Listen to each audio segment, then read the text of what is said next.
지난 8일과 9일 이틀간 내린 폭우로 인해 축대가 무너지고 지하에는 물이 가득 차는 등 인천 지역 곳곳에 피해가 발생했습니다.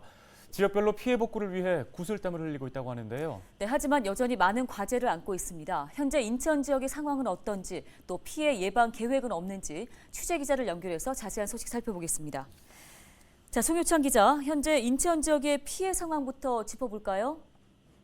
네, 인천 지역은 지난 8일부터 10일 오전까지 사흘간 누적 최대 391mm의 폭우가 쏟아졌습니다. 많은 비가 내리면서 지역 곳곳에서 피해가 발생했는데요. 10개 군구에서 피해 신고 471건이 접수됐습니다.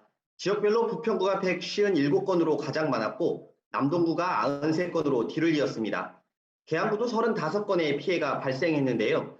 특히 계양의 경우 계양산 인근 토사가 유입되면서 3가구 5명이 긴급 대피했습니다.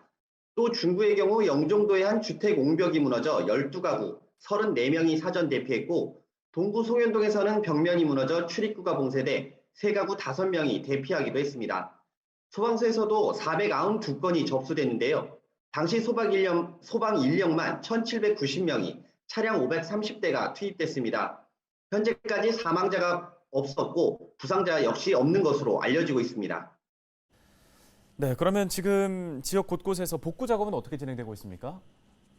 네, 지역별로 복구 작업이 진행되고 있는데요. 침수된 곳들은 배수 작업을, 무너진 곳들은 보수 작업 등을 통해 복구가 진행되고 있습니다.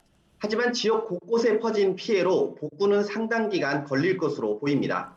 예, 비 소식이 또 예보되어 있습니다. 이번 주 물론이고 다음 주까지도 이제 계속 퍼부을 것으로 보입니다.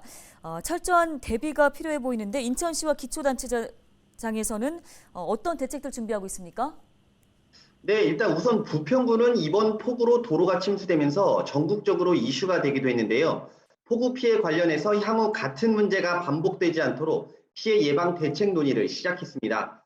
특히 도로 침수 등 지역에서 문제가 발생할 경우 지역 방송을 통해 현장 상황을 주민에게 실시간 공유하는 등 대응책을 검토 중인 것으로 알려지고 있습니다. 유정복 인천시장도 직접 피해 지역을 찾으며 응급 조치에 대한 중요성을 강조했는데요. 하루빨리 정상적인 일상 회복을 위해 적정한 보상 체계 마련을 준비하라고 주문하기도 했습니다. 또 군구별 추가 피해 사항을 파악하는 한편 시설 보강 등 재난 대비 방안도 함께 마련하겠다는 방침인데요. 인천시의회도 인천시와 함께 적극적으로 협력해 재발 방지와 신속한 지원이 이루어질 수 있도록 하겠다고 전했습니다. 하지만 비 소식이 또 있을 만큼 당장의 보강은 쉽지 않아 보입니다. 네, 알겠습니다. 오늘 소식 여기까지 듣겠습니다. 보도국 송효창 기자였습니다.